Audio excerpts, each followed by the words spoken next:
Prime minister Imran Khan ने सबसे पहले ये आवाज़ उठाना शुरू की।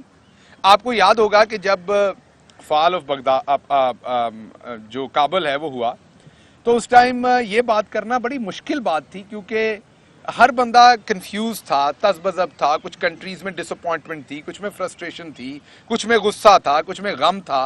ये बात करना बड़ा मुश्किल था उस वक्त ह्यूमैनिटेरियन क्राइसिस का, फोर्सी करना सर्दियों में कि क्या होगा, आने वाले वक्त में क्या होगा। आपको याद होगा प्राइम मिनिस्टर इमरान खान का जो पहला रिएक्शन था वो ये था कि वहाँ पर ह्यूमैनिटेरियन क्राइसिस होगा तो हमें उसके लिए फौरी तौर पर एक्शन लेना है, और उस पर उन्होंने बार बार बात की। अगर आपको याद हो, अपने जितने भी इंटरव्यूज़ दिए, वो भले HBO का इंटरव्यू हो, अल जजीरा का हो, कोई भी इंटरव्यू हो उनका फॉरेन कॉरेस्पॉन्डेंट्स के साथ, उसमें हर इंटरव्यू के अंदर उन्होंने यही कहा कि अफगानिस्तान के अंदर जो ह्यूमैनिटेरियन क्राइसिस आ रहा है उसके बारे में हमें सोचना पड़ना है, इकट्ठे होना पड़ना है। एक इंसानी जो अलमिया हो रहा है, इंसानियत के नाते उस पर सोचना पड़ना है। मज़हब, रंग, जंग, तफरीक, नफ़रत, इसको साइड पे करके हमें सबसे पहले इस बात पे सोचना पड़ना है कि किस तरीके से इंसानों को इस मुसीबत से छुटकारा दे। अल्लाह का बहुत शुक्र है कि पूरी मुस्लिम उम्मा ने उस आवाज़ पर लब्बैक कहा, और OIC का जो एक इजलास हुआ, बहुत ही इम्पॉर्टेंट और बहुत ही कामयाब इजलास हुआ, जिसके अंदर 3-4 बड़े इंपॉर्टेंट फैसले हुए। वो ऑफ कोर्स आपको फॉरेन ऑफिस ने भी बताया है और आपको मीडिया पे भी वो रिपोर्ट हुए हैं कि अब एक खसूसी नुमाइंदा कायम किया जाएगा, खुराक की कमी के लिए बंदोबस्त किए जाएंगे। सऊदी अरब जो हमारा ब्रादर मुल्क है, उन्होंने 1 अरब रियाल मुख्तस किए हैं, और इसी तरीके से OIC सारी की सारी ने कहा है कि ये जिम्मेदारी ली जाएगी कि अफगान बहन भाइयों को, जो वहाँ पर अवाम है, उनको अकेला ना छोड़ा जाए। तो इससे आज हम सारे पाकिस्तानी आज के दिन जब सुबह उठे हैं तो हमें फ़ख्र होना चाहिए अपने पाकिस्तानी होने पे कि आज आपको भी मैंने जैसे कहा तमाम पार्टीज़ को इस बात पे फ़ख्र होना चाहिए। हमें सियासत को साइड पे करके ये फ़ख्र करना चाहिए कि किस तरीके से पाकिस्तान को अल्लाह ने ये इज़्ज़त बख्शी है बहुत सालों के बाद। आपको पता है कि ऐसा वक्त भी रहा है कि हमारे एक हेड ऑफ स्टेट जो हैं वो कोई रात को 6.5 घंटे तकरीर की तैयारी करते रहे। उनको तकरीर की तैयारी करवाई गई, रिहर्सल की गई, बल्कि वहाँ पर मरियम सफदर साहबा मौजूद नहीं थी, वो दूसरी जगह पर थी, तो वीडियो के ऊपर मरियम साहबा ने उन्हें जो है वो तकरीर की रिहर्सल करवाई। परवेज़ रशीद साहब ने वो तकरीर लिखी, लेकिन वो तकरीर नहीं करने दी गई OIC के फोरम के ऊपर, क्योंकि पाकिस्तान को बैक बेंचर बना दिया गया था उस टाइम। पाकिस्तान को कोई लीडरशिप मुकाम नहीं था। पाकिस्तान जिस तरीके से यहाँ पर गिरावट का शिकार था, अंदर बदकिस्मती से मुस्लिम उम्मा में भी गिरावट का शिकार था, क्योंकि किसी यहाँ पर लीडर का वो कद काट नहीं रहा था, जैसे कायदे आज़म मोहम्मद अली जिन्ना का रहा, उसके बाद जुल्फ़िकार अली भुट्टो का रहा। किसी लीडर का वो कद काट नहीं रहा। वजह क्या थी? ज़ाती करप्शन। उन्हीं मुल्कों में जाके तो करप्शन का बहुत सारी जगहों पे पैसा इन्वेस्ट किया हुआ था, तो इज्जत क्या होनी थी, एहतराम क्या होना था, तकरीर करने का मौका क्या मिलना था। तो आप सबने देखा। लेकिन उसके बरक्स आज आप देखें तो अगर अल जजीरा इंटरव्यू लेता है तो वो सवाल पूछता है सहाफ़ी, हम नहीं कह रहे, सहाफ़ी सवाल पूछता है कि आज आप मुस्लिम उम्मा के सबसे मकबूल और मोतबर लीडर हैं, तो आप मुस्लिम उम्मा को क्या पैगाम देना चाहते हैं।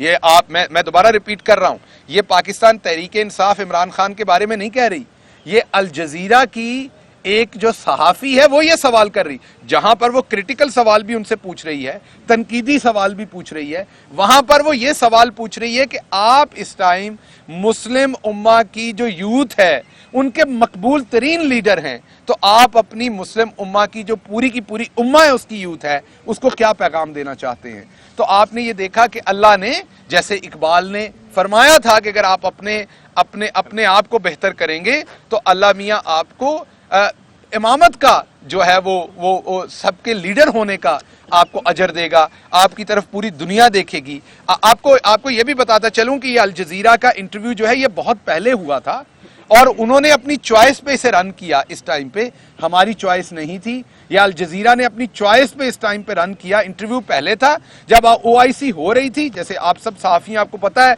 सहाफ़ी हमेशा अपनी खबर को, अपने पीस को राइट टाइम पे करना चाहता है। उन्हें लगा OIC आ रही है, प्राइम मिनिस्टर लीडरशिप कर रहे हैं इस टाइम पूरी मुस्लिम उम्मा की, तो उनको इस टाइम के ऊपर उन्होंने इस इंटरव्यू को नशर किया, और आपने देखा कि किस तरीके से जो ऑब्जेक्टिव पाकिस्तान हासिल करना चाहता था कि कोई सियासत, नफरत और तफरीक की बात नहीं करना चाहता था, बल्कि बात करना चाहता था एक होने का इंसानियत के लिए। इमरान खान ने ये सबसे पहले आवाज बुलंद की थी।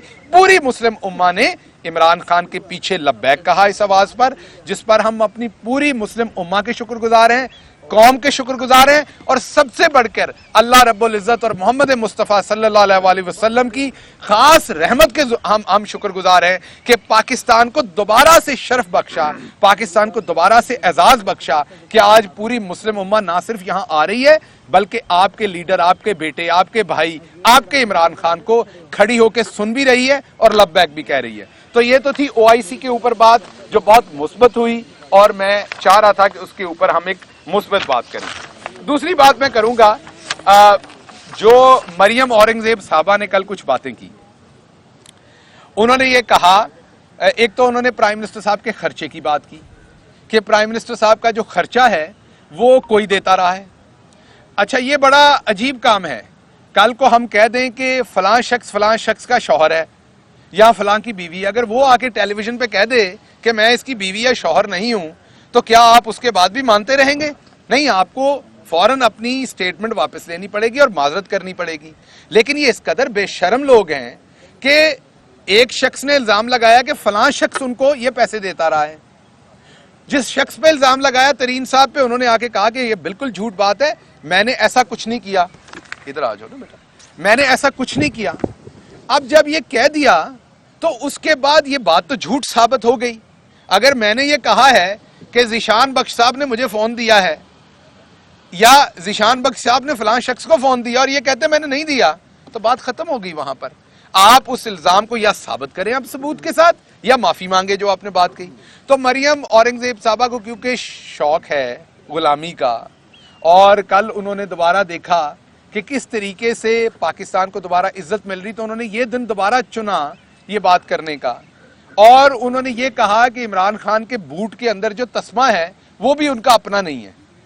इमरान खान की तो हर चीज उनकी अपनी है, लेकिन ये बात सच है कि आप में से किसी का कद भी इमरान खान के बूट के तस्मे से ज्यादा नहीं है, बल्कि आपका सियासी कद तो इतना है कि अगर इमरान खान का बूट का तस्मा आपके इर्द गिर्द लपेट दिया जाए तो आप खत्म हो जाएं। इसलिए आप इमरान खान के बूट के तस्मों के ऊपर इतनी फिक्र ना करें।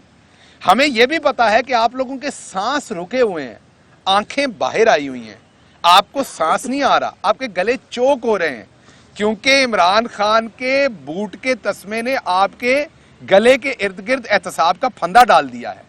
आपने ये जो टीटियां लगवाई थी, जो मैं आपके सामने रखता हूं, ये आपको जवाब देना पड़ना है कि जिनकी तनख्वाहें इतनी कम थी, उनको ये आपने किस तरीके से 1.5-3-4 अरब उनके अकाउंटों में केड़ी फुफ्फी जमा करवा गई सी ਤੁਹਾਡੀ? ਉਹ ਜਿਹੜੀ फुफ्फी सी ਉਹਨੇ ਕਿਹੜੇ तस्मियां ਦੇ ਵਿੱਚ बन के पैसे जमा करवाए सन, सानू दसो। आखिर आपको पता इतने बड़े पैसे हो तो बंडलों के ऊपर कुछ बांधा जाता है ना। तो मुझे जरा मरियम औरंगजेब बताएं कि कौन से बूट थे जिसके तस्मों में ये बंधे हुए पैसे आपने दिए थे। ये आपका सबसे पहले मलिक मकसूद अहमद है जो चपड़ासी है, आपकी एक हमजा शहबाज की जो चौधरी शुगर मिल है, उसमें मेरे गांव के बिल्कुल करीब है ये, मैं जानता भी हूं उस शुगर मिल को, जो आप अदालत के अहकामात के बरक्स उसके खिलाफ उखाड़ के आप साउथ पंजाब में ले गए, जहां पर आपने बदमाशी की, गुंडागर्दी की, अदालती निजाम के खिलाफ भी। वहां पर बंदे की मंथली तनख्वाह है 25,000 रुपए। कितनी जी? 25,000। और उसके अकाउंट में जमा हुआ है 3.7 अरब, तकरीबन 4 अरब रुपए। तकरीबन ये कितने करोड़ होते हैं जी 4 अरब में? 400 करोड़ या 4,000 करोड़? 400 करोड़। अच्छा जी, 400 करोड़ रुपया एक कौन से बूटों के तस्मे थे जिसमें बांध बांध के आप जमा करवाते रहे? असलम कैशियर था जी, तनख्वाह दी 10,000। एक तो मैनू समझ नहीं आती कैशियर 10,000 ते किवें रखते हैं। ਉਹ ਭੈੜਿਓ ਸਾਨੂੰ ਵੀ ਦੱਸੋ, ਸਾਨੂੰ ਤੇ ਡਰਾਈਵਰ ਨਹੀਂ ਲੱਭਦਾ 20-22,000 ਤੋਂ ਘੱਟ, ਤੁਹਾਨੂੰ ਕੈਸ਼ੀਅਰ ਜਿਹੜਾ ਉਹ 10,000 ਤੇ ਲੱਭ ਜਾਂਦਾ। ਕਿਹੜਾ ਕੈਸ਼ੀਅਰ ਹੈ ਇਹ? ਕਿਹੜੀ ਭੂਆ ਭੇਜਦੀ ਹੈ ਤੁਹਾਡੀ ਇਹ ਕੈਸ਼ੀਅਰ ਇਹੋ ਜਿਹੇ? एक कैशियर 10,000 ते रखिया सी तुसी। इसके नाम पे 2 अकाउंट थे, नाम इसका मोहम्मद असलम है, ये रमजान शुगर मिल में है, اور اس کے اکاؤنٹ میں تقریباً 2 ارب 1.7 ارب یہ جمع ہوئے. ਇਹ ਸਾਨੂੰ ਦੱਸੋ ਕਿ ਤੁਹਾਡੀ ਕਿਹੜੀ ਸੱਸ ਜਮਾ ਕਰਵਾ ਕੇ ਆਈ ਹੈ, ਇਹ ਕਿਹੜੀ ਫਫੇ ਕੁੱਟਣੀ ਹੈ ਜਿਹਨੇ ਇਹਦੇ ਅਕਾਊਂਟ ਦੇ ਵਿੱਚ ਪੈਸੇ ਜਮਾ ਕਰਵਾਏ ਨੇ. ਅਜ਼ਹਰ ਅਬਾਸ ਕਲਰਕ ਹੈ ਭਾਈ. ਇਹ ਤੇ ਗੱਲ ਵਧੀ ਗਈ ਹੈ, ਗੱਲ ਵਧੀ ਖਲੋਤੀ ਹੈ.